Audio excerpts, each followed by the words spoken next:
Sir, पूजा का कुछ पता चला? पूरा 1 दिन हो गया, उसका कुछ पता नहीं चला। उसको फोन में स्विच ऑफ आ रहा है।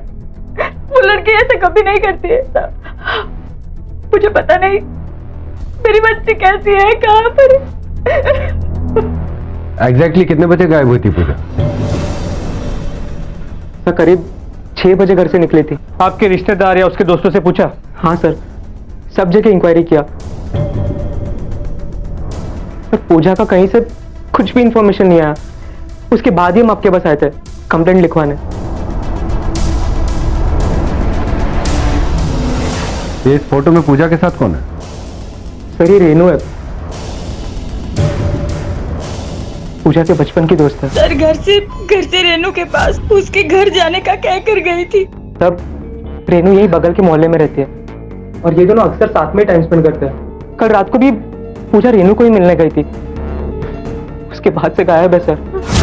The number you are trying to call is currently switched off.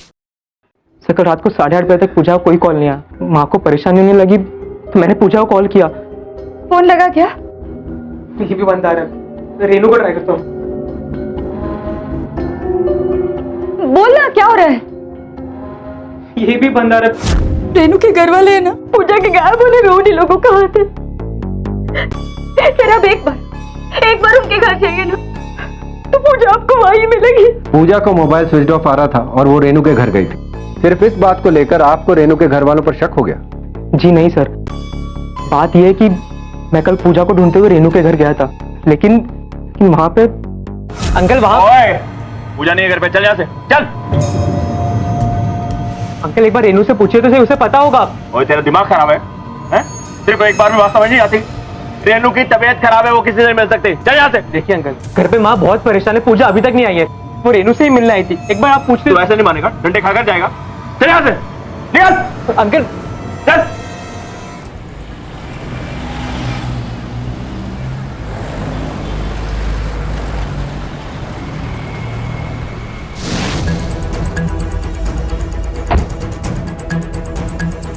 सुनिए इंस्पेक्टर साहब, अमन जो है ना 1 नंबर का झूठा है, फरेबी है, धोखेबाज है।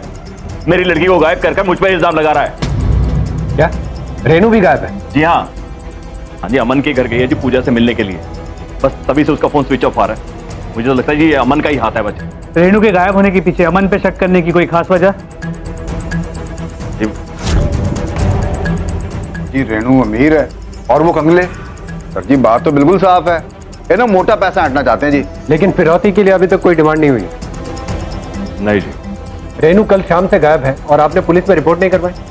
सर जी हम लोग पुलिस स्टेशन के लिए निकलने ही वाले थे। जी हाँ, बस जा ही रहे थे जी पुलिस स्टेशन कंप्लेंट करने। आपकी बेटी कल शाम से गायब और कंप्लेंट लिखाने अब जा रहे हैं। कल रात को जब 8 बजे तक रेनू घर नहीं लौटी ना, तब जी उसे फोन किया। The number you have dialed is switched off. Please try again later. पूजा का फोन नंबर नहीं था जी हमारे पास। मुझे उम्मीद थी कि रेनू पूजा के घर होगी और मैं पूजा के घर गया। रेनू कहाँ है? कहाँ है रेनू? रेनू का है मुझे कैसे पता होगा? चल पूजा को बताओ, पूजा को बुला चल। देखिए रेनू तो यहाँ है नहीं, और रही बात पूजा की, वो सो रही है, उसे बहुत तेज पुकार है, वो किसी से नहीं मिलेगी। ओए रेनू गायब है, पूजा को बुखार है। हट बदतमीज, मैं खुद जाके देख लूंगा। चल बेट। ये क्या कर रहे हैं आप? पूजा बीमार है, सो रही है, झूठ बोला था हमसे। ना तो वहां पर रेनू थी और ना ही पूजा थी। हंसती खेलती उन लड़कियों के साथ अचानक ऐसा क्या हुआ कि उन्हें अपना घर छोड़ना पड़ा? क्या उनके गायब होने के पीछे उनके माता पिता का हाथ है? लेकिन क्या कोई माता पिता अपने ही बच्चों को गायब कर सकते हैं? क्या सच है, क्या झूठ है, क्या है इन सब के पीछे? कहां गई वो दोनों लड़कियां? और जब पुलिस ने तहकीकात की शुरुआत की तो दिल दहला देने वाले जुर्म के ऐसे अध्याय खुलकर सामने आए कि सुनकर किसी के भी रोंगटे खड़े हो जाएं।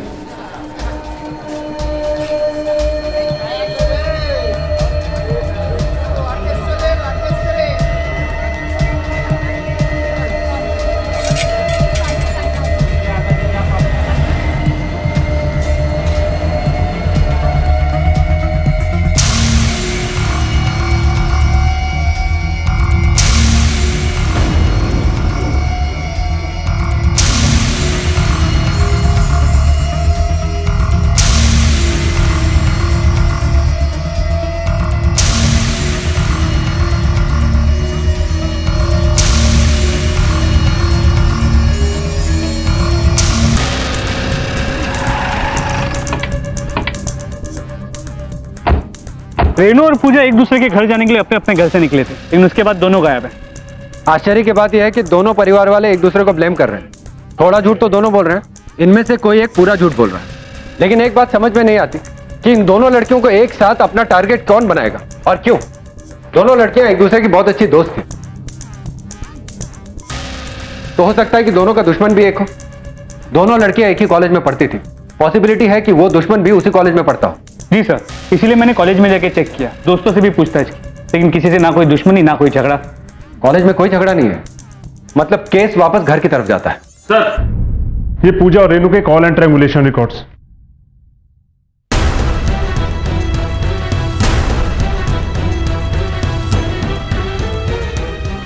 अनिल ये देखो, 24 मार्च को रेनू और पूजा दोनों के मोबाइल फोन एक साथ स्विच ऑफ हुए और दोबारा कभी ऑन नहीं हुए। लोकेशन भी सेम है, नजफगढ़। सर सब कुछ पूरी तरह प्लान किया गया है। बिल्कुल। तुम रेनू और पूजा की फोटोग्राफ हर जगह सर्कुलेट कराओ, दूसरे पुलिस स्टेशन को भी इन्फॉर्म करो और नजफगढ़ जाकर पता लगाओ कि किसी ने उन्हें वहां देखा तो नहीं है। सर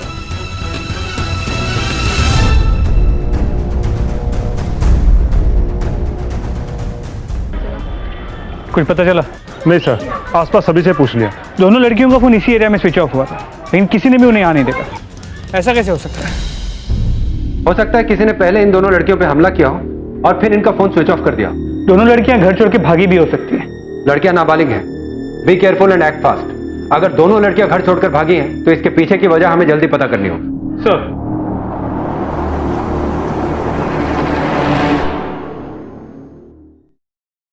देखो, नीचे करो तो ऊपर करो तो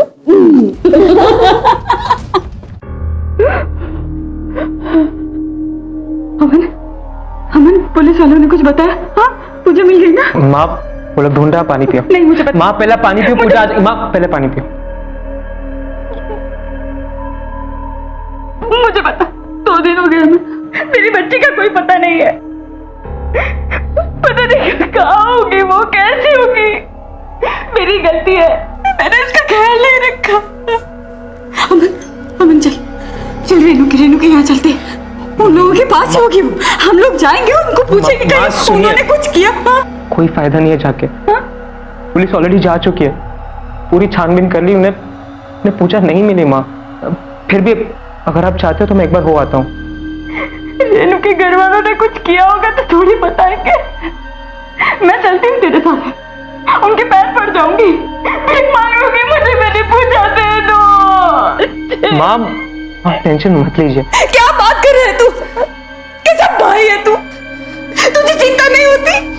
तेरी इकलौती बहन है। देख, तुझे अगर शांति से बैठना है ना तो तू शांति से बैठ। मैं चैन से नहीं बैठूंगी जब तक मुझे मेरी पूजा नहीं मिलती। अरे चल, कुछ करना।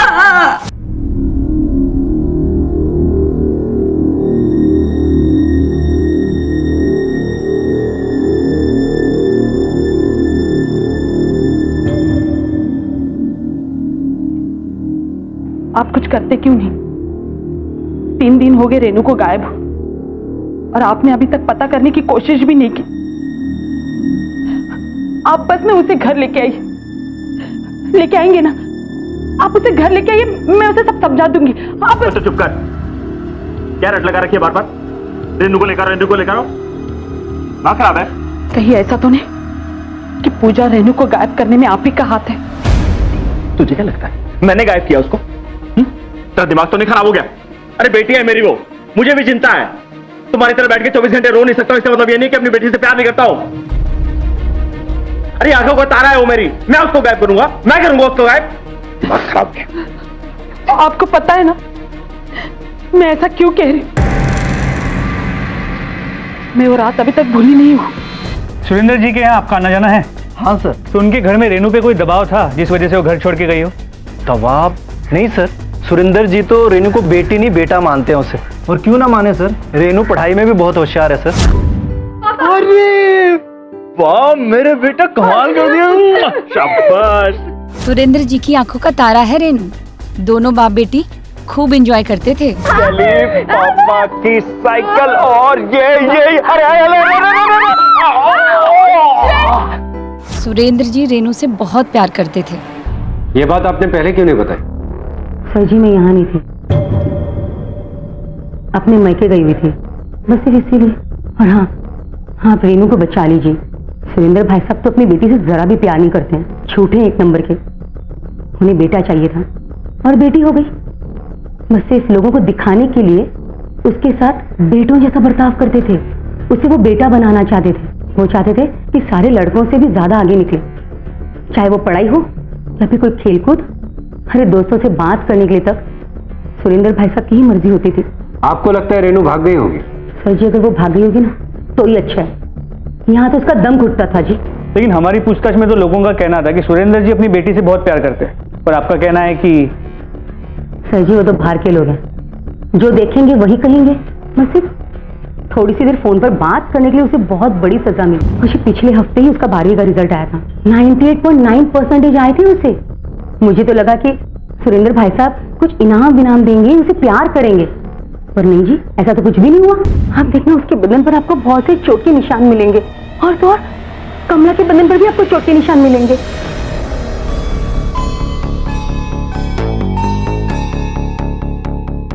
ये निशान मार के?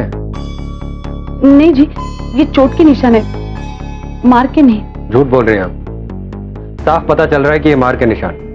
सच सच बताइए, आपके पति आप पर हाथ उठाते हैं? नहीं जी, इन्होंने आज तक मुझ पर कभी हाथ नहीं उठाया। और ये निशान तो किचन में खाना बनाते वक्त जलने के हैं। हमसे कुछ मत छिपाइए अगर आप चाहती हैं कि हम रेनू को जल्द से जल्द ढूंढ निकालें। देखिए, मैंने जो कहा वही सच है। आप प्लीज मेरी रेनू को वापस लेके आइए। रेनू की माँ की चुप्पी और उसके बॉडी पे चोट के निशान, दोनों अलग अलग कहानियां बयान करते। बबीता को छोड़ के बाकी सबका कहना है कि सुरेंद्र अपनी बेटी से बहुत प्यार करता था। सुरेंद्र भाई साहब तो अपनी बेटी से जरा भी प्यार नहीं करते हैं, उन्हें बेटा चाहिए था। उसके नेबर्स भी यही कह रहे हैं। लेकिन एक बात तो क्लियर है अनिल, उस पूरे घर में कोई भी आदमी औरतों की इज्जत नहीं करता। सर ये केस बड़ा उलझा हुआ है। रेनू को अपने पिता के डर से घर छोड़ के जाना समझ में आता है, लेकिन इस सब में पूजा का रोल समझ में नहीं आता।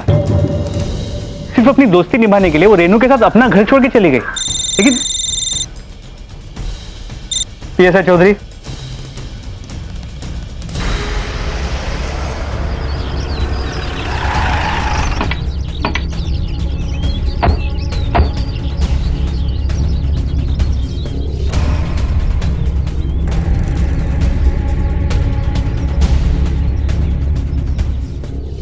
बॉडी पूरी तरह जल चुकी।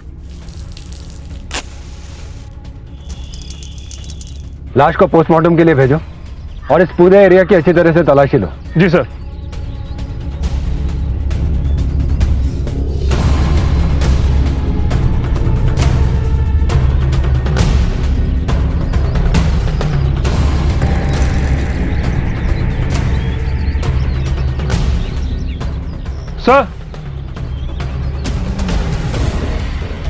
सर ये बैग मिला सर। पुलिस को जली हुई लाश और जले हुए कपड़ों के पास रेनू का आईडी कार्ड मिला, जिसने पुलिस को इस नतीजे पर पहुंचाया कि लाश रेनू की ही है। इसलिए उन्होंने बॉडी की शिनाख्त के लिए रेनू के पेरेंट्स को बुलाया। पर अब सवाल यह था कि पूजा कहां है।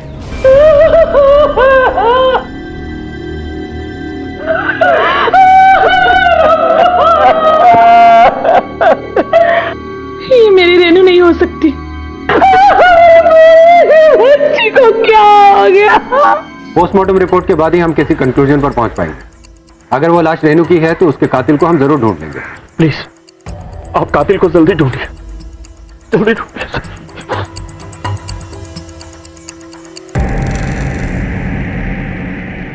इन्हीं लोगों ने मारा है मेरी बेटी को, मेरी बेटी को इन्होंने मारा है। छोड़ना मत सर इनको, छोड़ना मत। क्या हुआ रेनू को? क्या हुआ? इतना बोया बनने की जरूरत नहीं है। क्या मतलब? मतलब ये कि तुम लोगों ने हमारी बहन रेनू को मर्डर किया है। ये पागल हुए हो क्या तुम लोग? हम क्यों मारेंगे रेनू को? अरे झूठ बोल रहे हैं, इसीलिए मारा है मेरी बेटी को। आप ऐसी कैसी बात कर रहे हैं? मेरी बेटी भी तो गायब है, उसके बारे में कुछ पता चला तो? आपकी बेटी को हम ढूंढ रहे हैं। सर सब कुछ इन्होंने किया होगा और इल्जाम हम पे लगा रहे। अरे इन्होंने मारा होगा रेनू को। शायद मेरी बहन को। क्या बोले तुम? हम मारेंगे, हम मारेंगे। चुपचाप यहाँ पर, चुप। सच का पता हम चला लेंगे। पुलिस तहकीकात कर रही है। चलिए अपने अपने घर जाइए। चलो चलो।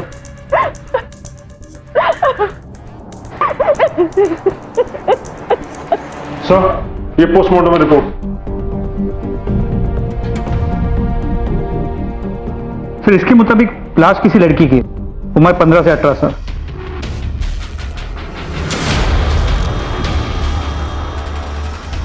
रेनू की आईडी की वजह से पुलिस वाले और परिवार वाले उसकी रेनू की लाश के रूप में शिनाख्त करते हैं, लेकिन दिलचस्प बात यह है कि रेनू जिंदा है।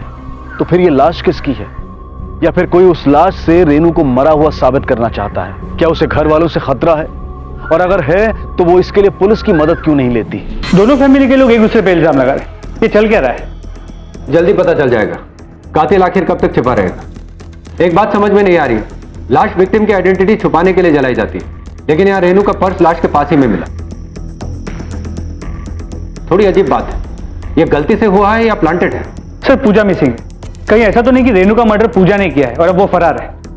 पॉसिबिलिटी है, लेकिन एक इतनी अच्छी दोस्त अपनी दोस्त को क्यों मारेगी? ये तभी हो सकता है जब उनके रिलेशनशिप में कोई कड़वाहट आई हो। इनके रिलेशनशिप की अच्छी तरीके से जांच पड़ताल करो। सर एक और पॉसिबिलिटी ये भी है कि शायद रेनू का मर्डर किसी और ने किया और अब वो पूजा को भी मारना चाहता। पूजा की जान भी खतरे में हो सकती है। यह भी पॉसिबिलिटी हो सकती है। इस केस को हर एंगल से देखो, लेकिन ध्यान रहे रेनू को हम खो चुके हैं, अब पूजा नहीं। उसे हमें जल्दी ही ढूंढ निकालना है। सर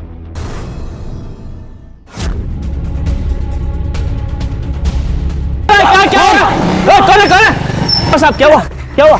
अरे क्यों रेनू? पता नहीं।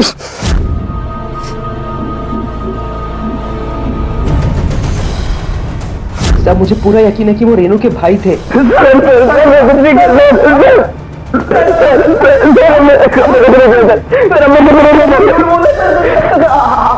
लोग भला क्यों मारेंगे तेरे मन को? नहीं मारा सर। अच्छा हम क्या कर सकते हैं क्या नहीं ये हमें पता है। सब सच सच बता दो तो फायदे में रहोगे। सर हमने अमन को नहीं मारा सर, हम सच बोले सर। नहीं मारा अमन को। सच जारी रखो सर, हमने कुछ नहीं किया सर, हम सच बोले सर, हमने कुछ नहीं किया सर। अमन कह रहे हैं कि विजय और राहुल ने उसे मारा, लेकिन ये दोनों लड़के इस बात से इनकार कर रहे हैं। नेबर्स और वॉचमैन को भी कुछ क्लियर नहीं, इनमें से कोई एक तो झूठ बोल रहा है। जी सर। पूजा और रेनू की दोस्ती के बीच में कोई तो आया, पता लगाना होगा कि ये कौन है। इनकी दोस्ती की अच्छे से जांच पड़ताल करो। नहीं, रेनू और पूजा के बीच कोई गलतफहमी हो ही नहीं सकती। कभी तो कुछ हुआ होगा। नहीं सर, मेरे सामने तो कभी ऐसा नहीं हुआ। पूजा और रेनू तो बहुत अच्छे दोस्त थे, उनकी कभी लड़ाई नहीं होती थी। वो ज्यादा समय एक दूसरे के साथ ही गुजारते थे। रेनू और पूजा के बीच की फ्रेंडशिप, उनके लव अफेयर्स, बॉयफ्रेंड्स या उन दोनों का किसी के साथ लव ट्रायंगल, जो कुछ भी पता है सब बताओ। सबकी अच्छी बनती थी। अमन रेनू का बॉयफ्रेंड था, इसलिए लव ट्रायंगल का कोई चांस ही नहीं है। तुम्हारा और रेनू का अफेयर था, यह बात तुमने हमें क्यों नहीं बताई? सर मेरे और रेनू के अफेयर से दोनों के गायब होने का और रेनू के मरने का कोई संबंध होगा सर, मैंने नहीं सोचा था। किस बात का संबंध किस चीज से है ये हम तय करेंगे, तुम नहीं। क्यों छुपाई तुमने ये बात? सर आपको मेरी फैमिली और रेनू की फैमिली स्टेटस डिफरेंस के बारे में तो पता ही होगा। ऐसे में रेनू की फैमिली को हमारे अफेयर के बारे में मालूम पड़ता तो आपको तो पता ही है क्या होता। इसलिए मैं बिल्कुल नहीं चाहता था कि रेनू की फैमिली को हमारे अफेयर के बारे में मालूम पड़े और फिर कोई नया बखेड़ा खड़ा हो जाए। अगर ये बात तुम हमें पहले बता देते तो हम इस केस की खोजबीन किसी और तरीके से करते। इतना सब कुछ हो गया और तुम चुप रहे। अभी भी पूजा लापता है। तुम्हारी इस चुप्पी का अंजाम बहुत बुरा हो सकता है। पूजा को बचा लीजिए। रेनू और पूजा एक साथ गायब हुए थे ना। रेनू अब मर चुकी है, इसका मतलब है पूजा की जान में खतरे में। सर प्लीज उसकी जान बचा लीजिए सर, उसकी जान बचा लीजिए। रेनू और अमन का प्रेम संबंध इस कहानी को एक नया मोड़ देता है। अगर जली हुई लाश पूजा की है तो क्या पूजा इन दो प्यार करने वालों के बीच में दीवार बन गई थी? एक कड़ी से दूसरी कड़ी को जोड़ती पुलिस के सामने तब एक नया पहलू आया जब रेनू की मां कमला खुद पुलिस वालों से मिलने पुलिस स्टेशन आई और उनकी बातें ऐसी थी कि सुनकर किसी के भी होश उड़ जाएं। सब मुझे लगता है कि रेनू के मर्डर में किसी और का नहीं, मेरे घर वालों का हाथ है। क्या? हाँ सर, और पूजा के गायब होने में भी शायद मेरे घर वालों का ही हाथ है। ऐसा क्यों? 10 दिन पहले की बात है। राहुल और विजय ने रेनू को सबक सिखाने के लिए उसका रेप किया। मेरी बच्ची लगातार मदद के लिए चिल्लाती रही, लेकिन किसी ने उन्हें रोकने की कोशिश नहीं की। लेकिन भाई अपनी बहन के साथ ऐसा क्यों करेंगे? मेरे पति का मानना था कि रेनू और पूजा के बीच शारीरिक संबंध है। वो दोनों लेस्बियन थे। मेरे पति ने कहा कि रेनू को सबक सिखाओ और बताओ कि मर्द के साथ संबंध बनाने में ही मजा है, ना कि एक लड़की के साथ। लेकिन रेनू इस बात के लिए अंत तक मना कर रही थी, लेकिन किसी ने उसकी बात नहीं सुनी। रेनू और पूजा के बीच के इस रिलेशन के बारे में उन्हें कैसे पता चला? वो विजय का कहना था कि उन दोनों को गलत अवस्था में देखा था। रात भर उन लोगों ने उसके साथ अत्याचार किया। ये बातें आपने हमें पहले क्यों नहीं बताई? सर मैं डरी हुई थी सर। मुझे लगा अगर मैं आपके पास आऊं तो मेरे बेटी के साथ और जुर्म होगा, लेकिन जब रेनू की लाश मिली तब मैंने सोचा कि अब चुप नहीं रहूंगी। बड़ी मुश्किल से मैं घर में झूठ बोलकर आई हुई।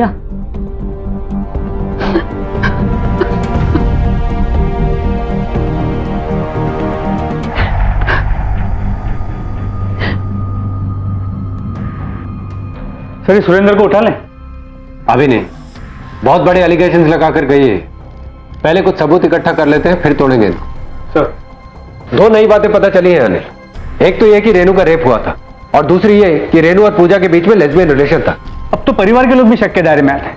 परिवार वाले उन दोनों को उनके आपस के रिश्ते की वजह से भी मरवा सकते हैं। अगर कमला की बातें सच है तो यह पता लगाना मुश्किल होगा कि रेनू का रेप हुआ था कि नहीं, क्योंकि उसका अंतिम संस्कार हो चुका है। लेकिन पोस्टमार्टम रिपोर्ट से पता चल सकता है। रेनू की पोस्टमार्टम रिपोर्ट फिर से चेक करो और अमन से भी बात करो। अमन रेनू का लवर है, तो उसे रेनू और पूजा के इस रिलेशन के बारे में जरूर पता होगा। सर पूजा और रेनू के बीच ऐसा कोई रिलेशन नहीं था। उसकी माँ झूठ बोल रही है सर। वो अपनी मरी हुई बेटी के बारे में झूठ क्यों बोलेगी? पुलिस की मदद क्यों करेगी? वो भी अपने ही परिवार के खिलाफ। सर अगर विजय और राहुल ने कुछ भी गलत किया होता ना तो रेनू सबसे पहले आके मुझे बताती। मुझे समझ ही नहीं आ रहा है कि एक माँ अपनी बेटी पे इतना घटिया इल्जाम लगा भी कैसे सकती है। पहले तो मुझे लगता था कि खाली रेनू के पापा ही गलत है, और अब उसकी माँ भी। सच जो भी है, अब प्लीज पता लगाइए और मेरी बहन पूजा को ले आइए जल्दी। उसे तो हम ढूंढ ही रहे हैं, लेकिन अगर इस बार तुमने कुछ छुपाया तो अंजाम बहुत बुरा होगा। चलो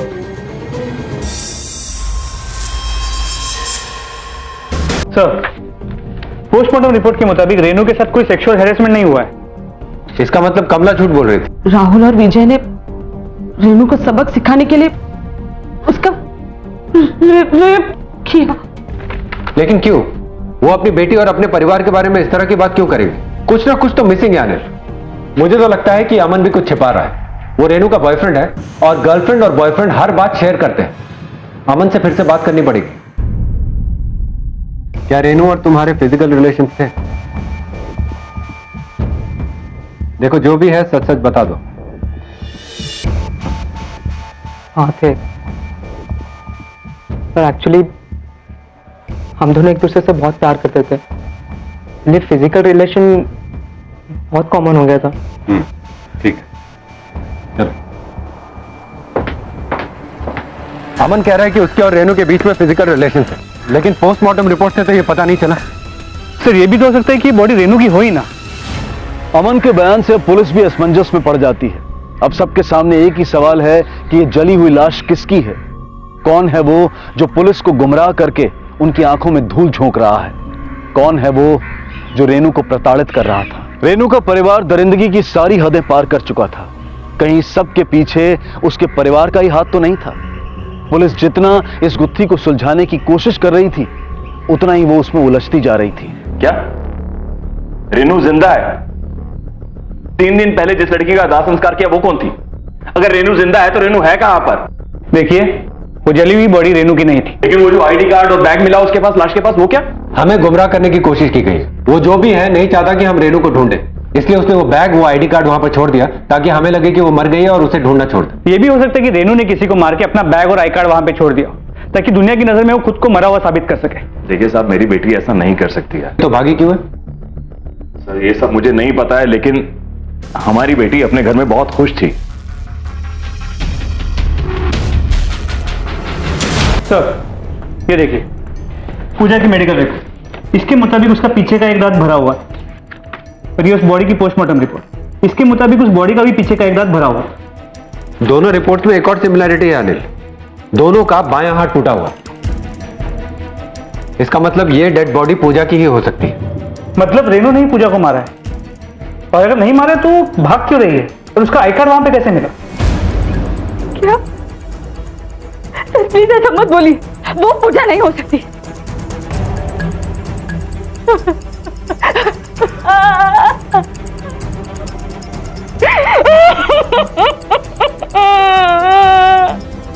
उसने कभी किसी का बुरा नहीं चाहा। हम जल्दी पता लगा लेंगे कि वो कौन है जो ये सब कर रहा है।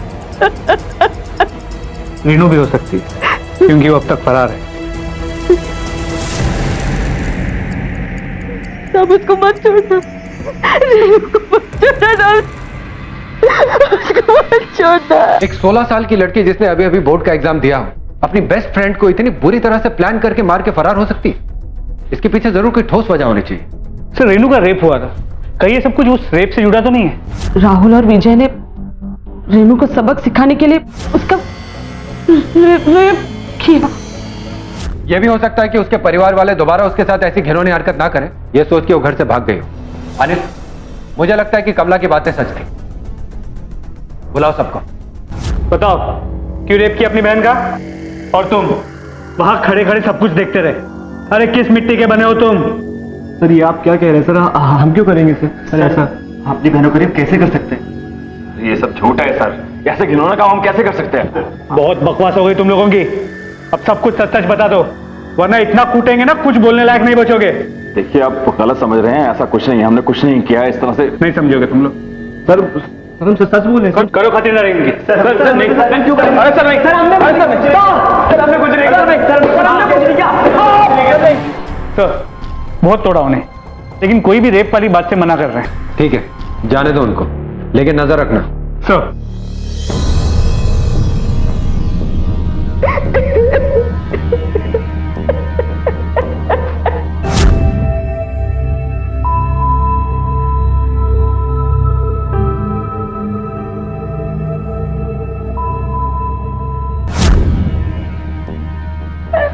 माँ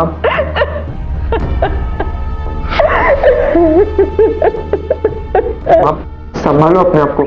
रेनू और पूजा के फिजिकल रिलेशन के बारे में अगर अमन को पता चले तो वो कुछ भी कर सकता था, क्योंकि वो रेनू से बहुत प्यार करता था। कहीं इसीलिए तो उसने दोनों को नुकसान नहीं पहुंचाया। बुलाओ उसको। आप लोग मुझ पे क्यों शक कर रहे हैं? मैंने रेनू को नहीं मारा, और ना ही रेनू और पूजा के बीच में ऐसा कोई भी रिलेशन था। झूठ बोल रहा है तू। सर मैंने पहले भी कहा है, रेनू सिर्फ मुझसे प्यार करती थी, उसके और पूजा के बीच में ऐसा कभी भी कोई भी रिलेशन नहीं हो सकता।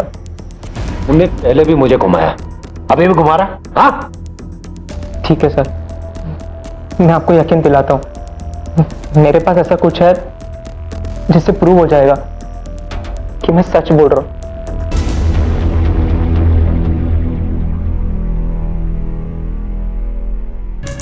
तू जानता है ये जो वीडियो तूने बनाया है ये भी एक क्राइम है। पता है सर, आई एम सॉरी, पर मैंने ये वीडियो आज तक कभी किसी का शेयर नहीं किया, सिर्फ आज ही, क्योंकि आप रेनू और पूजा दोनों पे सवाल उठा रहे हैं। सर मैं पूजा को क्यों मारूंगा? मेरी छोटी बहन है वो सर प्लीज आप उसके कातिल को ढूंढ लीजिए, और रेनू को भी।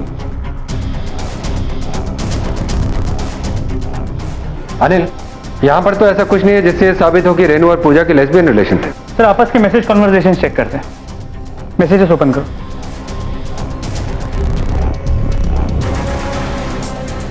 इसमें भी कोई लेस्बियन एंगल नहीं दिख रहा। एकदम नॉर्मल कन्वर्सेशन है। तो ये देखिए, यहाँ तो रेनू ने पूजा को बोला है कि उसका और अमन का अफेयर चल रहा है, तो शादी भी करना चाहते हैं। सिर्फ प्रॉब्लम है तो स्टेटस की और एज डिफरेंस। तो यहाँ तो पूजा को पता था कि रेनू और अमन का अफेयर चल रहा है। तो राहुल और विजय ने रेनू और पूजा को लेस्बियन क्यों कहा और रेनू का रेप क्यों किया?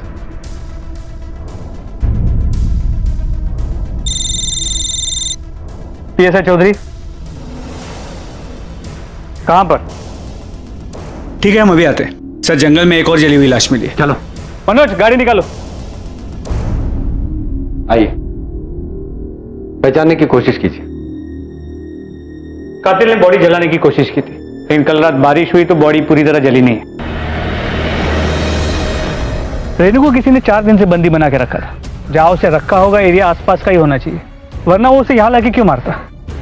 पूजा को भी जलाकर ही मारा गया था। हो सकता है दोनों को साथ में बंदी बनाकर रखा गया। तुम सही कह रहे हो अनिल, वो एरिया यहीं कहीं आसपास का होना चाहिए। इस पूरे एरिया की अच्छी तरह से तलाशी लो। सर। इंस्पेक्टर साहब आप जाइए और पता लगाइए कि रेनू को किसने मारा है। हमें हमारा काम मत समझाओ। हमें सब पता चल गया है कि तुम्हारे सामने इन दोनों ने रेनू का रेप किया था। नहीं सर, ये सब तो बकवास है। हम भला ऐसा रेनू तुम बाप नहीं जल्लाद हो, जल्लाद। चुप।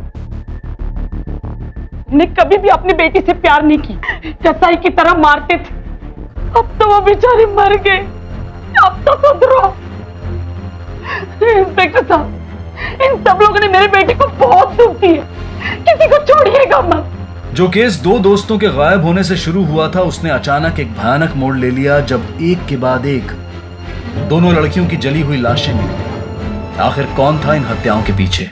जंगल के आसपास के सभी एरियाज को चेक किया, कहीं भी कुछ सस्पिशियस नहीं मिला है, लेकिन सिर्फ एक फैक्ट्री है जो कई सालों से बंद पड़ी है। हम अभी भी वहां पहुंचे हैं, मेन गेट क्लोज है इसका। मैं आपको लोकेशन भेजता हूँ। जी सर। सर वहां पे फैक्ट्री का दरवाजा खुला हुआ है, पीछे। Yes sir.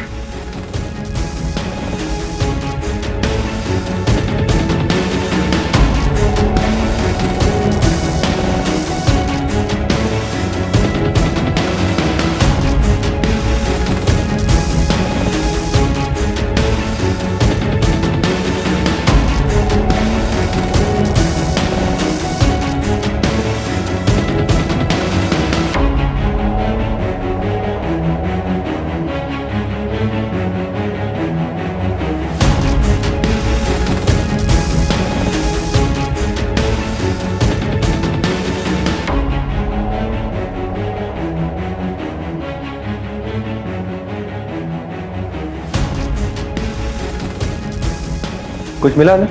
सर ये खून के धब्बे, ये स्टोव, सब्जी, लड़की के कपड़े। अनिल, हो सकता है कि किडनैपर ने रेनू को किडनैप करके यहीं रखा, और ये सब सामान देखकर लग रहा है कि शायद वो भी उसके साथ यहीं रहता हो।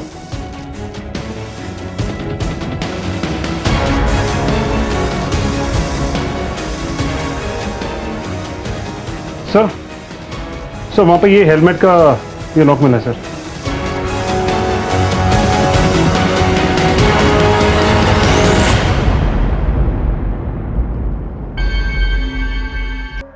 तो विजय उसे लेने आया था।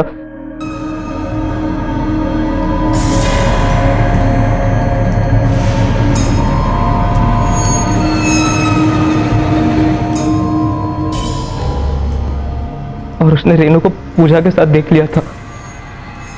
पूजा के साथ देखकर उसने कुछ भी गलत मतलब निकाल लिया।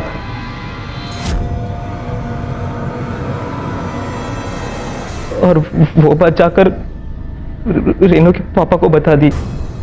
रेनू एक पल के लिए भी घर पे नहीं रह पा रही थी, उसे घर से भागना था। ऐसे में हमारे पास सिर्फ एक ही ऑप्शन था सर। मैंने अपनी बहन, हमने पूजा को मार दिया। तुम्हें शर्म नहीं आई? अपनी बहन का खून कर दिया तुमने, और फिर रेनू को क्यों मारा? सब रेनू बहुत डर गई थी, वो अब आपके पास आने वाली थी। अमान, मुझे अच्छा नहीं लग रहा। पूजा मेरी बहुत अच्छी दोस्त थी। हम घर वालों से बचने के चक्कर में हम लोगों ने उसे मार दिया। हम पुलिस स्टेशन जाते हैं, कुछ दिन की सजा मिलेगी। अमन, हम बच जाएंगे। अमन प्लीज। तू पागल हो गई है? अपनी जिंदगी बनाने के लिए मैं अपनी बहन को मार डाला, और अब तू ऐसा बोल रही है? रेनू, हम पुलिस के पास नहीं जा सकते। पर वो मेरी नहीं जा सकते हम लोग वहां पे, समझी? तो मैं बहुत घबरा गया था। मैंने रेनू को बहुत समझाया, बहुत मारा, पर वो नहीं मानी। तुमने अपने प्यार के लिए अपनी बहन को मार डाला, और फिर रेनू का रेप किया और उसे भी मार डाला। तुम्हें इसकी सजा जरूर मिलेगी। अपने इसी समाज के कुछ घरों में कहीं रेनू के परिवार जैसा दरिंदा पिता है, तो किसी घर में अमन जैसा नादान उम्र वाला भाई है जो अपनों के साथ भी दरिंदगी की सारी हदें पार कर सकता है। क्या रिश्तों के मायने बदल गए हैं या फिर हम बदल गए हैं? क्यों किया तुमने? क्यों किया? अपनी बहन को मारा, अपनी बहन को मारा तूने। क्यों किया? छोड़, शर्म नहीं आई तुझे? चले।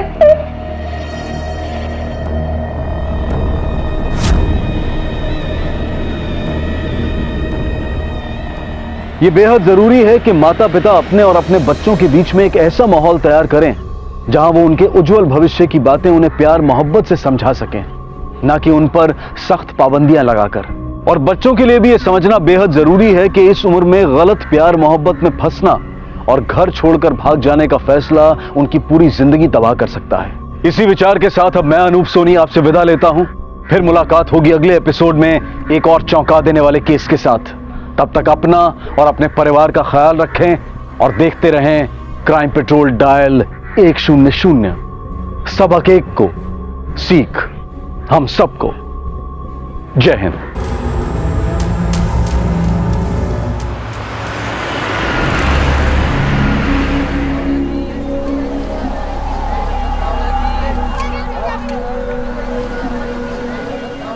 रुको, ऐसे नहीं, पहले खड़े रहो, ऐसे खड़े होने का, हाँ, और ऐसे पैर मारने का, जोर से। माना क्या कर रही हो? माना क्यों मार रही हो? मार रही है इसे, क्या क्या इसने? अरे आई पूछो इसने क्या किया है मेरी छोटी बाची के साथ, इतनी छोटी बच्ची के साथ इसने। अरे जब मैंने इसको देखा ना, इसका उसकी फ्रॉक में हाथ था। सही कह रहा है ये वाला, मैं इसे छोड़ूंगा नहीं। अरे ज्यादा दिखाने के लिए रुको, देखो कुछ गलतफहमी हुई है। संजू ऐसा लड़का नहीं है, अच्छा लड़का है। आप मेरे बहन के पति हो ना, इसलिए आपका लिहाज करके मैं इसे अभी जिंदा छोड़ रहा हूँ, लेकिन मैं इसे छोड़ूंगा नहीं, इसे कोर्ट ले जाऊंगा, नहीं छोड़ूंगा इसे मैं। मुल्जिम संजू शिरोडकर पर चाइल्ड मोलेस्टेशन का इल्जाम सही साबित हुआ है। क्योंकि मुल्जिम अभी नाबालिग है, इसीलिए उसे 2 सालों के लिए जुवेनाइल रिमांड होम में रहने की ताकीद की जाती है।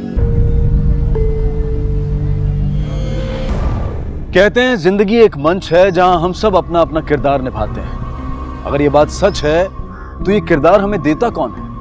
कौन ये तय करता है कि कौन नायक बनेगा और कौन खलनायक? नमस्कार, आदाब। क्राइम पेट्रोल डायल 100 में आप सबका स्वागत है। कभी आपने सोचा है कि अगर अपना किरदार चुनना और अपनी जिंदगी की कहानी खुद लिखना हर इंसान के बस में होता तो ना तो इस दुनिया में कोई खलनायक होते और ना ही कभी कोई दुख भरी कहानी लिखी जाती। लेकिन सिर्फ चंद खुशकिस्मत लोग ऐसे होते हैं जो अपनी जिंदगी की कहानी खुद लिख पाते हैं।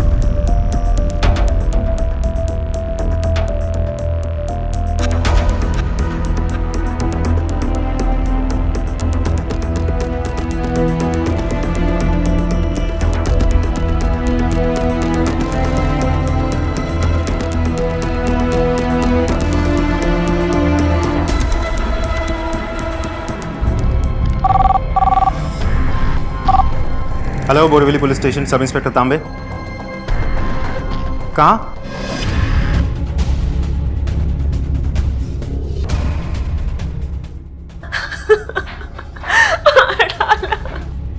सर, मैं होटल का मैनेजर हूँ, मैंने ही आपको फोन किया था।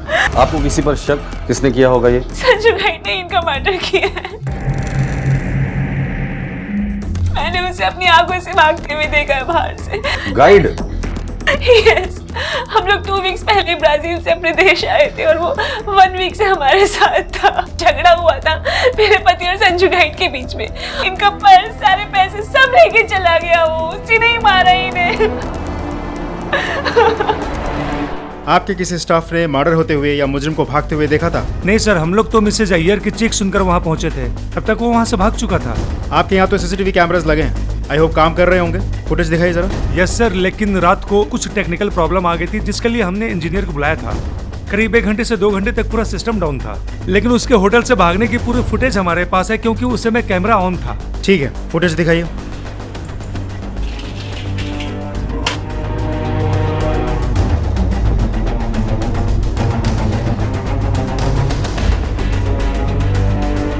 पॉज करो, ज्वाइन करो, बस प्ले।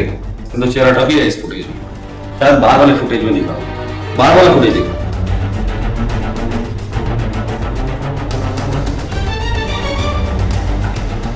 ठीक है, इसकी कॉपी पुलिस स्टेशन भेज देना। सर ये संजू गाइड इतना भी मासूम नहीं है। पहले सीसीटीवी कैमरे से बचने के लिए उसने चेहरा छुपाया, फिर फोन और सिम कार्ड को तोड़ के फेंक दिया ताकि पुलिस उसे ट्रैक ना कर पाए। इससे ये बात तो साबित हो जाती है कि उसे पुलिस की बेसिक वर्किंग स्टाइल या क्राइम के बारे में बेसिक नॉलेज तो है।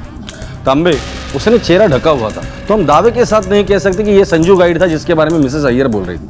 लेकिन अगर वो वही है तो इतना बेवकूफ़ नहीं है कि मर्डर करने के बाद वो अपने घर चले जाए। फिर भी उसके घर का एड्रेस निकालो। सर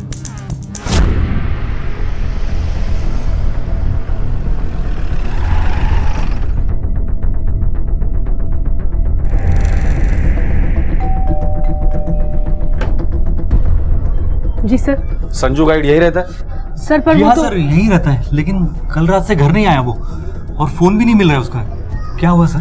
घर की तलाशी लेनी है, तलाशी लो घर की। हटो हटो, पूरा घर छान मारना। सर लेकिन सर क्या बात है सर, वो ठीक तो है सर? सर नहीं है। इस वक्त तुम्हारा भाई कहाँ मिलेगा?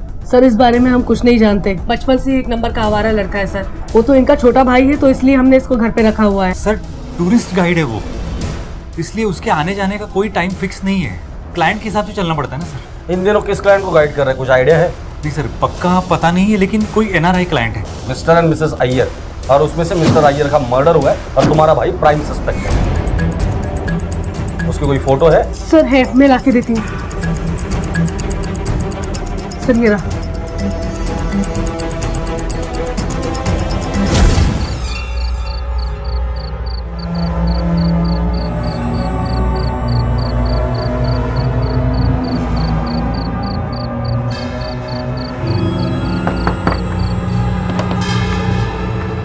अरे तू आओ।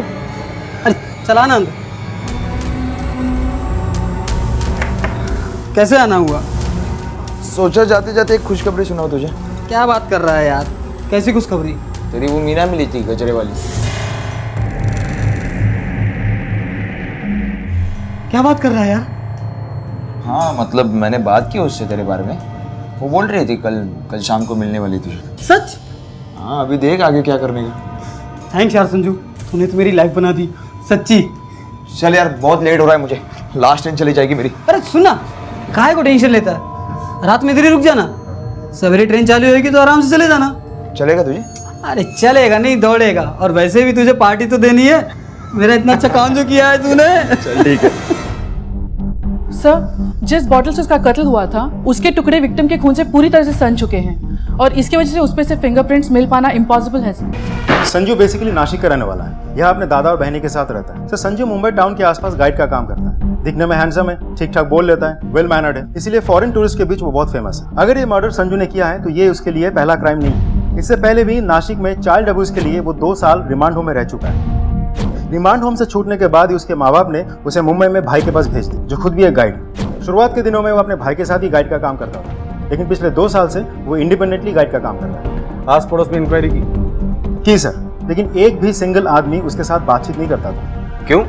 अपनी भाभी के भतीजी के साथ बहुत गंदा काम किया था उसने। पूरे मोहल्ले में कोई बात नहीं करता था उनसे। आस पड़ोस में नहीं तो कोई तो होगा जिससे वो बात करता था, कोई दोस्त होगा। जमाल, एक पॉकेट मार।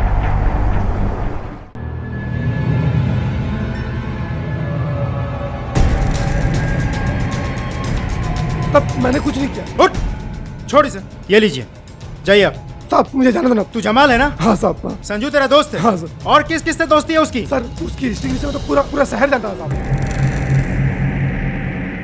इसलिए उससे दोस्ती करना दूर की बात भी नहीं करता साहब। उसकी हिस्ट्री तो नासिक से शुरू हुई, मुंबई कैसे पहुंच गई? उसकी बहनी की वजह से, वो उसको जरा भी पसंद नहीं करती थी। उसके बॉम्बे आने से पहले उसने सबको का बता दिया कि उसका केस चल रहा है, इसलिए उससे कोई बात नहीं करता था। उसके सिर्फ 2 ही दोस्त, मैं और यादव। यादव तो टैक्सी चला रहा था साहब, और क्या? और वो मेरा पार्टनर था साहब। पार्टनर? कैसे? वो गाइड है ना साहब।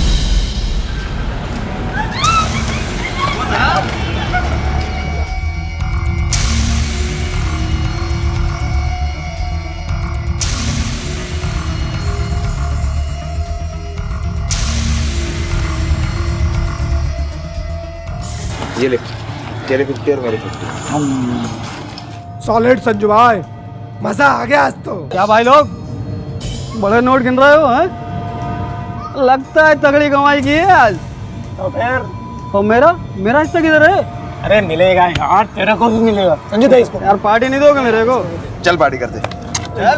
ये हुई ना बात। ये बात तो साफ है कि ये गाइड संजू दोनों चीजों का आदी था, पैसे कमाने के लिए और पैसे उड़ाने के लिए। मिसेस अय्यर ने हमें बताया था कि पैसों को लेकर उनके पति के साथ उनका झगड़ा होता था और होटल रूम से मिस्टर अय्यर का वॉलेट भी गायब है और लॉकर से कैश भी। सर मामला क्लियर है, लूट के लिए ही हत्या की गई थी।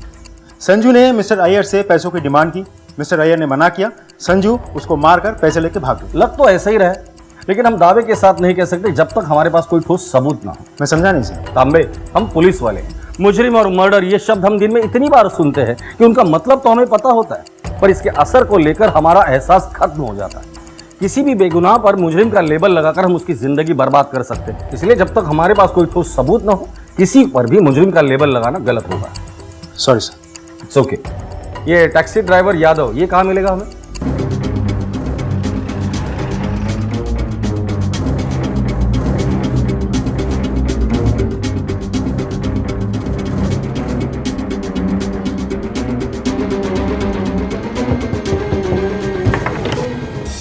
जी साहब।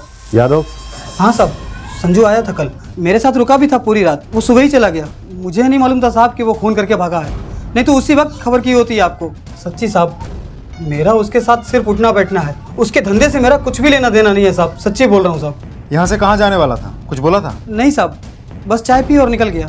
ये संजू ड्रग्स लेता था? नहीं साहब, कभी कभार बियर या बिस्की ले लेता था साहब। कोई गर्लफ्रेंड है उसकी? नहीं साहब, जहाँ तक मुझे मालूम है किसी लड़की से दोस्ती नहीं है साहब उसकी। ठीक है, अगर वो यहाँ दोबारा आए या फोन करे तो हमें खबर करना। हाँ साहब, एकदम पक्का। वो जैसे ही आएगा सबसे पहले आपको खबर करूंगा साहब। क्या सोच रहे सर? संजू के बारे में सोच रहा था। संजू टूरिस्ट का काम करता है, अपने भाई के साथ रहता है, टूरिस्ट बिजनेस में अच्छा खासा कमाता है, ना ड्रग्स लेता है ना कोई गर्लफ्रेंड, अच्छा खासा कमाता होगा। फिर उसे पैसों की ऐसी क्या जरूरत आ पड़ी कि उसने मर्डर जैसा संगीन जुर्म किया। इसके अलावा टूरिस्ट गाइड का काम करते वक्त पैसेंजर को ठग के भी वो पैसे कमाता होगा, और इतना सारा पैसा वो सिर्फ 2 दोस्तों पर खर्चा करता होगा। मुझे नहीं लगता। तांबे, इस संजू के बारे में कुछ तो है जो हमसे छूट रहा है, पता करो। सर मैं अपने खबरियों को काम पे लगा देता हूँ, तुरंत सब कुछ पता चल जाएगा। ठीक है, तब तक मैं संजू के घर पे एक राउंड मार के आता हूँ। सर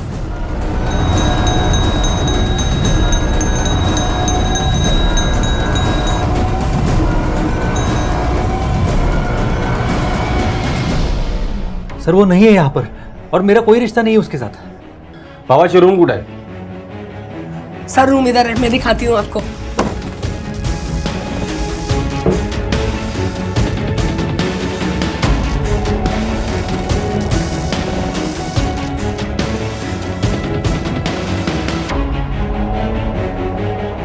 बहुत रंगीन मिजाज लगता है आपका भाई। रूम की तलाशी लो। सर एक्चुअली टूरिस्ट गाइड है हम लोग, तो गर्मी में टूरिस्टों के साथ घूमना पड़ता है हमें, पसीने की बदबू ना आए इसलिए हमें वो परफ्यूम लगाना पड़ता है सर। सर ये मिला है चाइल्ड पॉर्न, ये भी शायद आपके धंधे की जरूरत होगी ना?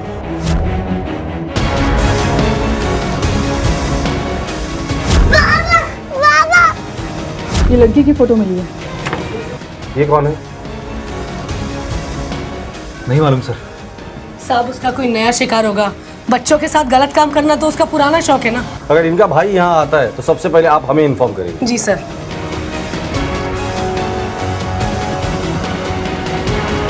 मैं ऐसा क्यों करूंगी, मुझ पे क्यों इल्जाम लगा रहे हो? चुप कर। मैंने पहले कभी बोला नहीं, लेकिन नासिक में ही तूने ही फंसाया ना उसको। क्या बिगाड़ा उसने तेरा?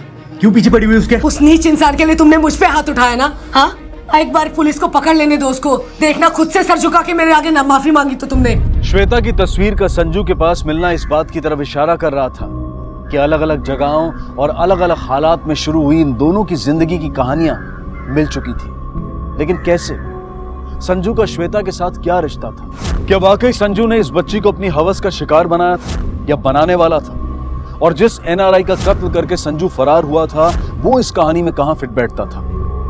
ये वो सवाल थे जिनमें से कुछ के जवाब वक्त को देने थे और कुछ के पुलिस को ढूंढने थे।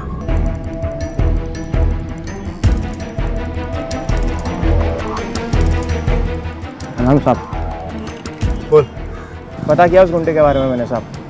2 टाके की 13 नंबर गली में एक कैसर मौसी का चकला है, वहाँ उसका हर रोज का उठना बैठना है साहब। और एक बात साहब, वहाँ उसकी जमुना नाम की एक आइटम फिक्स है, वो सिर्फ उसके साथ ही उठता बैठता है साहब।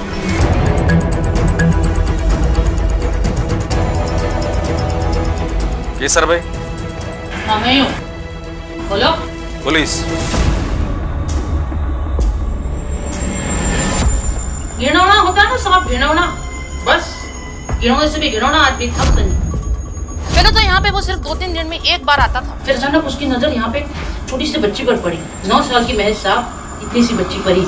हमेशा उसको हमें यहाँ ले आता था, उसके साथ बैठ के मजे करता था। मैं उसकी नजर समझ गई, इसलिए मैं उसको नजर रखने लगी। कभी उसको कभी भी उसके साथ कुछ करने का मौका नहीं दिया मैं, वरना वो संजू तो वो बच्ची मिली कहाँ तुम्हें? अनाथ थी साहब, रास्ते पर भटक रही थी अकेली बेचारी, इसलिए मैंने सोचा मैं उसे अपने साथ ले आई। सोचा थोड़ा आसरा मिल जाएगा। यही बच्ची थी?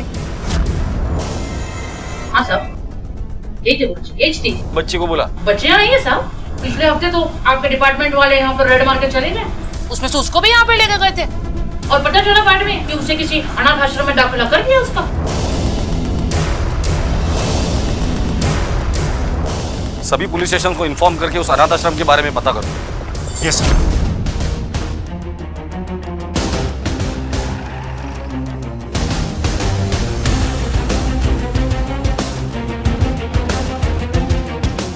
मुझे जानते हो? हाँ सर, श्वेता नाम है इस बच्ची का। पुलिस जिस दिन उसे यहाँ छोड़कर गई थी, एक 23-24 साल का आदमी आया था उसे ढूंढते हुए। वो अपने आप को इस बच्ची का कजिन बता रहा था, लेकिन जब हमने उसे रिश्ते का तस्दीक करना चाही तो वो उसका कोई प्रूफ नहीं दे पाया, इसलिए हमने उससे मिलने नहीं दी। तो वो इस बात पे काफी नाराज हो गया था सर, और बातचीत मारपीट पे आ गई थी सर। बच्ची को बुलाइए। सर वो एक्चुअली में क्या है? क्या हुआ? बच्ची को बुलाने के लिए कहा तो आपके पसीने क्यों छूट गए? बुलाइए बच्ची को। सर वो बच्ची यहाँ नहीं है। नहीं है मतलब? कहाँ है बच्ची? एक 9 साल की बच्ची आपके एनजीओ से गायब हो जाती है और आपको पता ही नहीं है वो चली गई है या कोई उसे उठाकर लेकर गया। एनजीओ चलाते हुए मजाक करते हुए। और मिसिंग कंप्लेंट क्यों नहीं लिखवाई आप लोगों ने? अगर हम ऐसे करते तो सरकार से मिलने वाली ग्रांट बंद हो जाती और उसका यहाँ और बच्चों पर बहुत असर पड़ता सर, इसलिए कंप्लेंट नहीं करवाई। किसी पर शक है? हाँ सर, हम सबको उसी आदमी पर शक है जो उसका कजिन बनकर यहाँ है। ये आदमी था? हाँ सर, ये वही आदमी है। भगवान ना करे वो बच्ची उसके पास हो सर।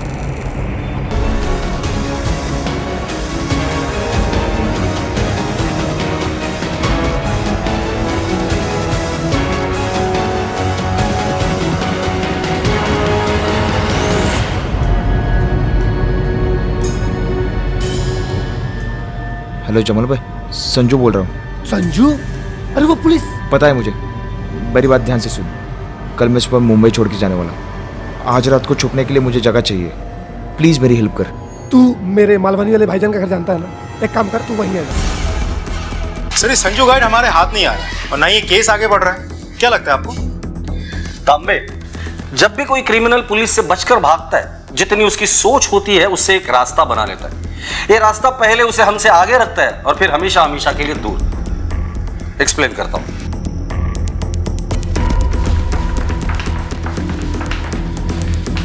रिकॉर्ड के हिसाब से यह है संजू, जो चाइल्ड अब्यूजर है। यहां उसकी मुलाकात होती है श्वेता से।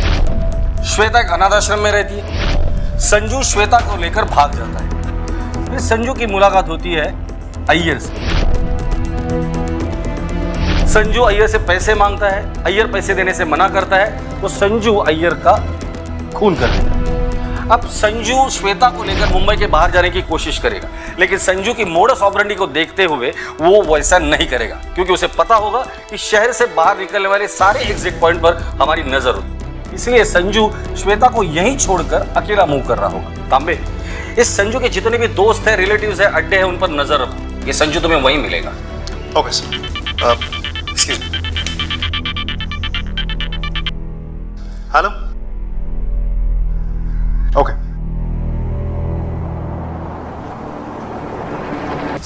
सर मैंने कुछ ले दोस्त माना था मैंने तुझे। चल सर सर रुको। तूने मिस्टर अय्यर को क्यों मारा? अय्यर को क्यों मारा? श्वेता कहाँ है? क्या किया उसके साथ? श्वेता? हाँ श्वेता, वो छोटी सी बच्ची जिस पर तेरी गंदी नजर थी, अनाथ आश्रम से तूने किडनैप किया था ना? क्या किया उसके साथ? क्या है श्वेता? नहीं बोलेगा? तेरी खामोशी ना तुझे बचा नहीं सकती। तोड़ो इसे, तब तक तोड़ो जब तक ये सच ना बता दे। सर बहुत सख्त जान है, इतना तोड़ा लेकिन मुंह से एक शब्द नहीं निकला सिवाय श्वेता के। क्योंकि अभी तक उसे वहां चोट नहीं लगी जिससे उसे दर्द होगा। तांबे, डर सिर्फ इस बात का है कि लड़की तक पहुंचने में हमें देर न हो जाए, उसके पहले इसका मुंह खोलना पड़ेगा। एनआरआई अय्यर का हत्यारा और श्वेता का अपहरणकर्ता संजू गाइड अब पुलिस की गिरफ्त में था, लेकिन ना तो वो अपने जुर्म को कबूल कर रहा था और ना ही उससे इनकार कर रहा था। पुलिस के हर सवाल का उसके पास सिर्फ एक ही जवाब था, उसकी गहरी खाली आंखें और उसकी खामोशी। लेकिन अपनी तमाम कोशिशों के बावजूद पुलिस संजू की खामोशी नहीं तोड़ पाई, लेकिन उसे तोड़ना बहुत जरूरी था क्योंकि श्वेता कहाँ है इस राज का खुलासा सिर्फ वही कर सकता था। और पुलिस को इस बात का डर था कि अगर वो वक्त रहते संजू की खामोशी नहीं तोड़ पाई तो कहीं श्वेता तक पहुंचने में उन्हें देर ना हो जाए। आगे क्या हुआ? क्या वाकई पुलिस का डर सही साबित हुआ? क्या सच में उन्हें श्वेता तक पहुंचने में देर हो गई?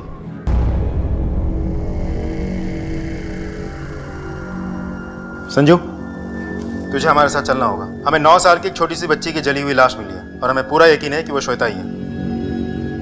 चल, शनाख्त करनी है। श्वेता, श्वेता ऐसे कैसे हो गया? सर ऐसे कैसे हो गया श्वेता के साथ?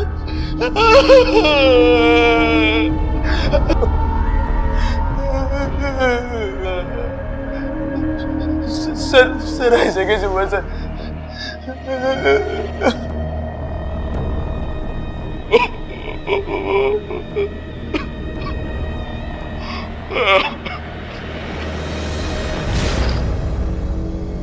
श्वेता की जली हुई बॉडी देखने के बाद तुम्हारी जो हालत हुई है उसे पता चलता है कि तुम उसका भला चाहते थे। संजू, अब तो सच बता दो, किसने किया ये सब? सर मैं उसे अपनी बहन मानता था सर। बहन? हाँ सर, मैं उसे पहले दिन से बहन मानता हूँ। जब मैं जमुना के कोटे पे उससे मिला था, लेकिन एक दिन पुलिस की रेड पड़ी तो वो अनाथ आश्रम चली गई और मौका मिलते ही तुमने उसे भगा लिया?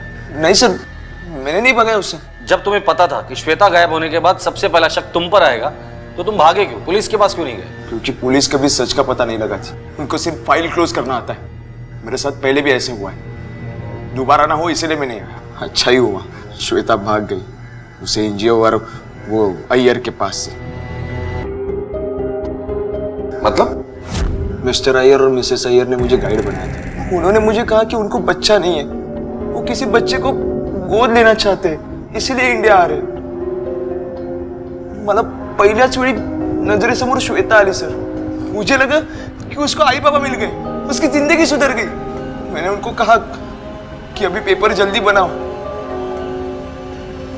मैंने श्वेता को समझाया, वो भी बहुत खुश थी। श्वेता को देखते ही उन्होंने पसंद कर दिया था सर। एडॉप्शन की प्रोसेस चालू ही थी सर। उसके होने वाले आई बाबा के पास मैं श्वेता को लेके जाता उनके होटल पे, ताकि एक दूसरे को जान सके। ये एडॉप्शन वाली बात क्यों छुपाई हमसे? नो, मैंने कुछ पर्पजली नहीं छुपाया। वो सडनली मेरे हस्बैंड की डेथ हो गई तो मैं बहुत घबरा गई और मुझे कुछ याद ही नहीं रहा। एनजीओ वाले ने मुझे बताया कि 2-3 दिन में पेपर तैयार हो जाएंगे।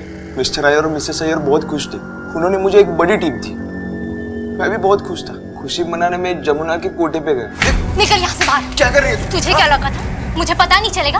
राक्षस है तू, राक्षस। ये क्या बोल रही तू? हाँ, मैंने क्या किया?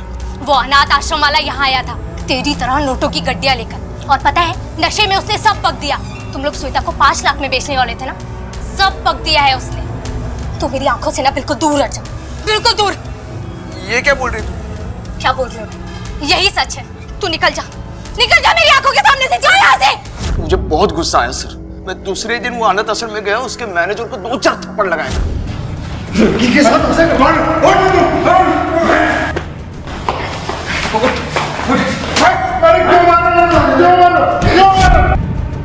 मैं अय्यर को मिलने होटल चला गया। आई थिंक अब सारे कैमरा स्टार्ट हो जाने चाहिए।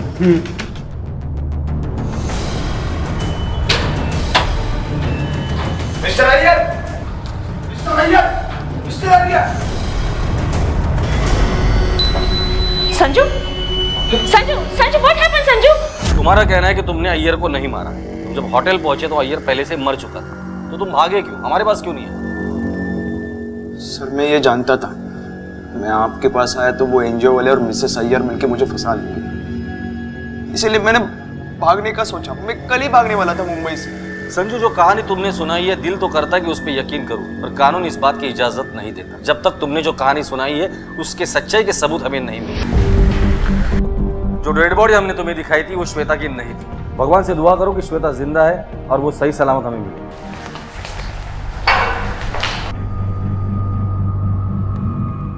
पुलिस को इस बात का पूरा यकीन था कि संजू की खामोशी टूटते ही उन्हें उन सारे सवालों के जवाब मिल जाएंगे जिनकी तलाश में वो अब तक जुटी हुई थी।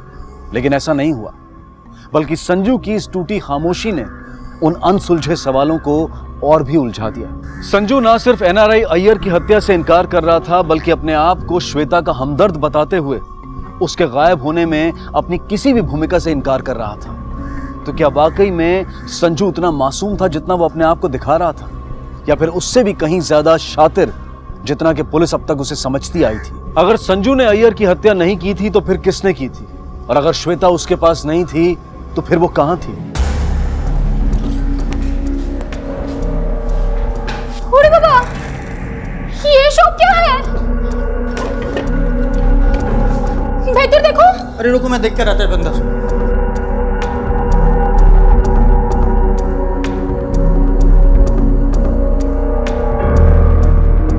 ओको सुन छो, हमारे घर में चोरी हुआ है। हेलो हेलो पुलिस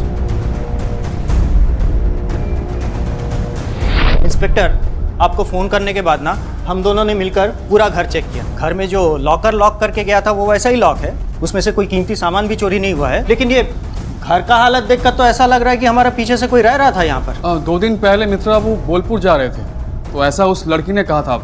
आखिरी बार कब देखा था उसे? मैम 2 दिन पहले, जब वो कंपाउंड से बाहर जा रही थी तो मैंने उसको रोका और पूछा कि कहाँ जा रही हो, तो उसने कहा कि कुछ सामान लेने के लिए जा रही हूँ, कुछ टाइम पे वापस आ जाऊंगी। दुकान मालूम है तुम्हें? हाँ सर, एक लड़की आई तो थी सामान खरीदने, तो सामने वाले बंगलो है ना, वहाँ पे किसी की मेहमान बता रही थी। मैम और एक बात, उस दिन वो सामान खरीदने के बाद वापस नहीं आई। तुम एक काम करो, स्केच वाले को बुलवाकर उस लड़की का स्केच तैयार करवाओ।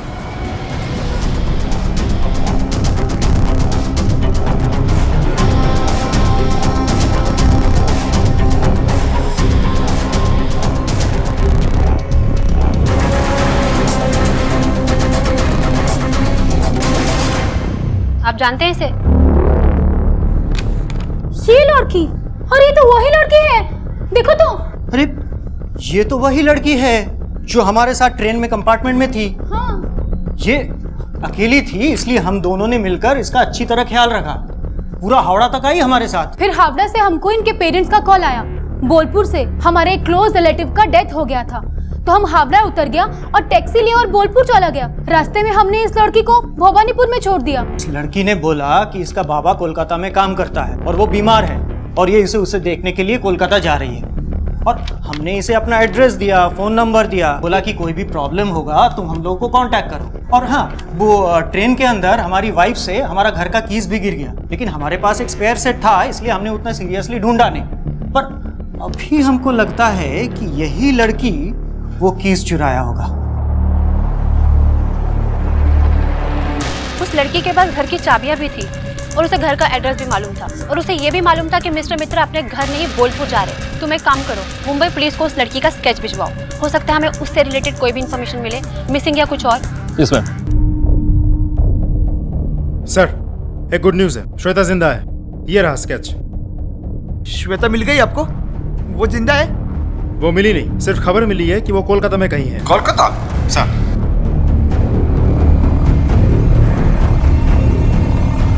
तो अभी वो कोलकाता से भी गायब है, लेकिन तांबे ये वाकई गुड न्यूज़ है कि श्वेता जिंदा है। कोलकाता पुलिस को श्वेता से जुड़ी हर इंफॉर्मेशन भेज दो और इस केस से जुड़े हर शख्स को उठाकर लेकर आओ, क्योंकि इस केस में अभी भी कुछ ऐसा बाकी है जो ये लोग हमसे छिपा रहे हैं।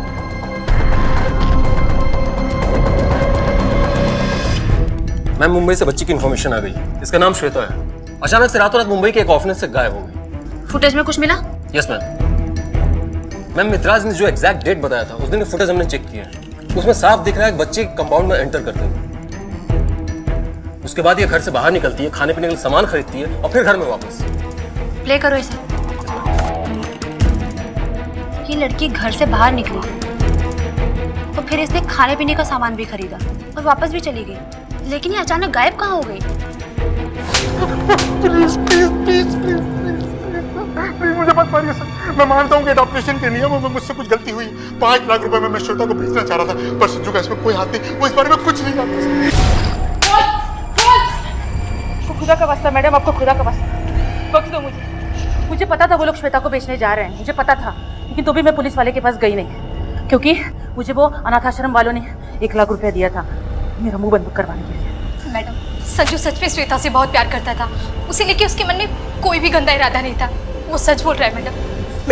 मैंने ही उसके बिस्तर के नीचे वो गंदी डीवीडी छुपाई थी मैडम। क्यों? मैं बहुत नफरत करती थी उससे, बहुत ज्यादा नफरत करती थी। संजू संजू आना जरा। हाँ आलो, चलो मैं आता हूँ। क्या हुआ वैनी, क्यों बुलाया? तुझे बच्चे बहुत पसंद है ना? बहुत पसंद है मुझे। देखो ना आपके भाजी के साथ अभी 1.5 घंटा खेल रहा था। अभी कोचिंग के लिए देर हो गई है, मैं निकलता हूँ। जब उसने मुझे मना किया और घर वालों को बताने की धमकी दी तो मैं बहुत डर गई थी कि मेरे पति को सच का पता न चल जाए, और इसीलिए मैंने उसे झूठे केस में फंसा दिया कि उसने मेरी भतीजी के साथ बदतमीजी की थी। पर मैं यही चाहती थी कि आप लोग उसे हमेशा के लिए जेल में डाल दें। मैडम मेरी और कोई गलती नहीं है। मिसेस अय्यर, आपके जुर्म की कहानी आपके पार्टनर्स ने हमें इंस्टॉलमेंट में बता दी है। हमें यह भी पता चला है कि आप और आपके स्वर्गीय पति ब्राजील में ह्यूमन ऑर्गन्स का बिजनेस करते हैं। अब बची हुई कहानी आप हमें बताएंगी या बुलवानी पड़ेगी? ब्राजील के ब्लैक मार्केट में ऑर्गन ट्रांसप्लांटेशन के लिए हम ह्यूमन बॉडी सप्लाई करते थे। एशियन कॉन्टिनेंटल के गरीब लोगों को नौकरी का झांसा देकर ले जाते थे, बट इस बार एक चाइल्ड बॉडी की रिक्वायरमेंट थी और श्वेता उसमें एग्जैक्टली फिटेड थी। श्वेता कहाँ है?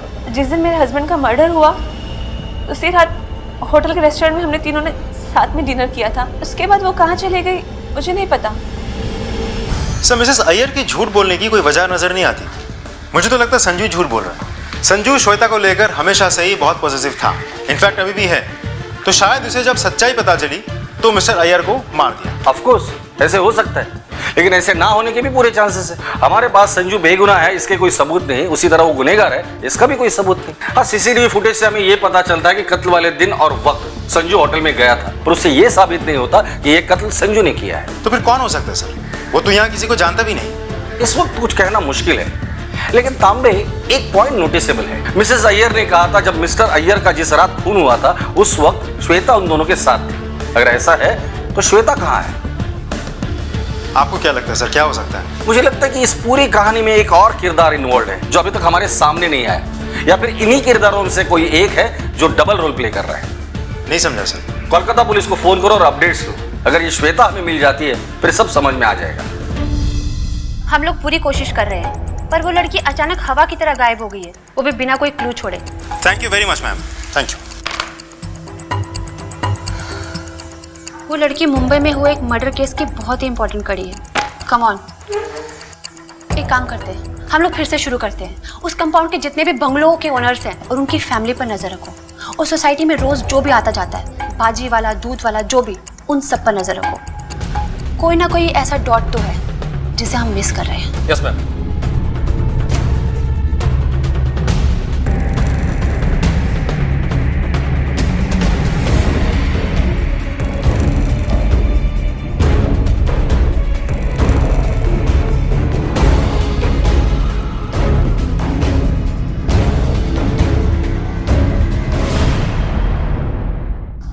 और कैसी है तुम्हारी तबीयत? सलाम साहब, आप मुझे बुला लेते, कोई कुछ पूछना था क्या? सुना तुम्हारी तबीयत खराब है तो सोचा खुद जाकर मिल लो। हाँ, अचानक से क्या हो गया तुझे? नहीं, तबीयत तो सर सही है। किसने बोला आपको तबीयत खराब है? अरे मेडिकल शॉप से दवाइयाँ खरीद रहे हो? सर वो थोड़ा गला खराब हो गया था इसलिए। देखा, ये दवाइयाँ तो बच्चों की है। कैसे उसको बच्चा रहता है? सर वो सर कौन? चल सर, यार कुछ नहीं। चल सर, चल। क्या किया? गलती हो गई मैडम, गलती हो गई। बताता हूँ मैडम, जब से वो आई थी तब से वो मेरी नजर में थी, और जिस दिन वो सामान खरीद के वापस आ रही थी तो बंगलों में कोई नहीं था, सब सो रहे थे। छोटी सी मासूम सी बच्ची पर नजर डाली कैसे? हाँ, गलती हो गई मैडम, गलती हो गई गलती हो गई मैडम।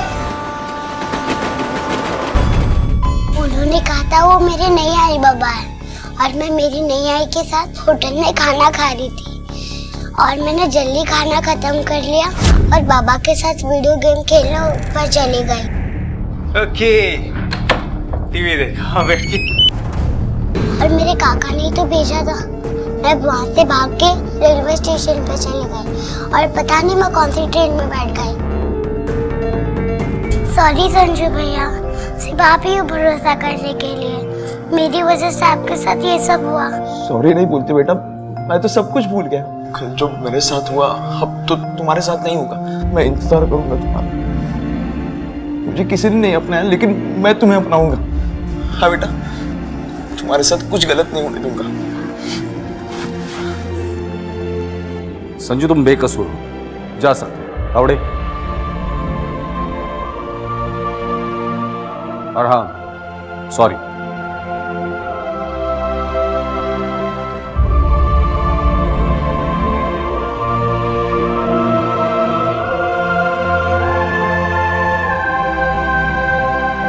और इस तरह संजू गाइड और श्वेता की इस कहानी का अंत हुआ।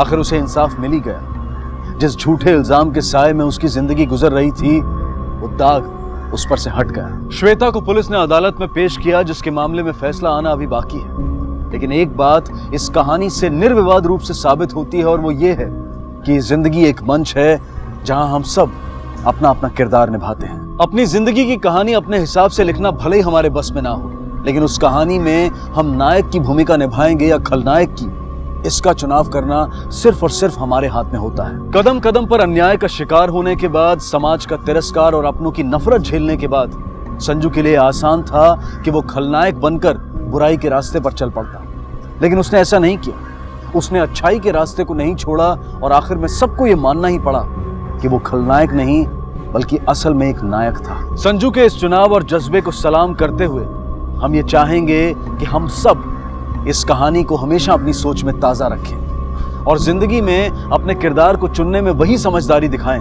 जो संजू ने दिखाई। इसी विचार के साथ अब मैं अनूप सोनी आपसे विदा लेता हूं। फिर मुलाकात होगी अगले एपिसोड में एक और चौंका देने वाले केस के साथ। तब तक अपना और अपने परिवार का ख्याल रखें, और देखते रहें क्राइम पेट्रोल डायल 100। सबक एक को सीख हम सबको। जय हिंद। इस तरह के और भी एपिसोड देखने के लिए हमारे चैनल को सब्सक्राइब करें और बेल आइकन दबाना ना भूलें।